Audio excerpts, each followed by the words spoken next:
Elon मस्कची biography आणि जवळपास सगळी संपून झाली. मी वाचली आता पूर्ण. ह्याच्यातून भरपूर गोष्टी शिकायला भेटल्या इलॉन मस्क करून. आणि इलॉन मस्क कॉम्बिनेशन आहे. समजा मी 3 लोकात डिफाईन करतो इलॉन मस्कला, जे की मला म्हणजे आवडतात किंवा ज्यांच्याबद्दल मला खूप रिस्पेक्ट आहे. तर इलॉन मस्कची स्ट्रॅटेजी आहे ती नेपोलियनच्या लेवलची असते. म्हणजे तो थिंक करताना स्ट्रॅटेजी बनवताना नेपोलियन सारखी बनवतो. तुम्हाला नेपोलियन बद्दल शिकायचं असेल ना किंवा जाणून घ्यायचं असेल तर मराठी दिग्विजय म्हणून कादंबरी आहे, नक्की वाचा. नेपोलियनच्या डायरीत नाही हा शब्द कधीच नव्हता.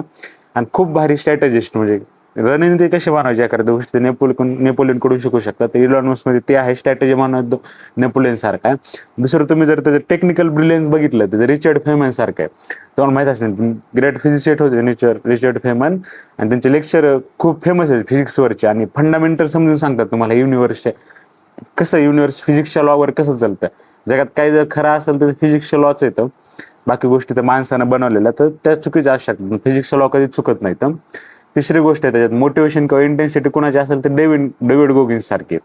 डेव्हिड गोगिन्स तुम्हाला माहित असेल ते कांट हर्ट मी वाले नेव्ही सील, तर त्याच्यासारखी इंटेन्सिटी आहे. त्यांचं पण बुक येते कांट हर्ट मी. हे जे इलॉन मस्क आहे ते कॉम्बिनेशन आहे 3 पर्सनचं. मला जसं वाटतं नेपोलियन स्ट्रॅटेजीच्या बाबतीत आहे.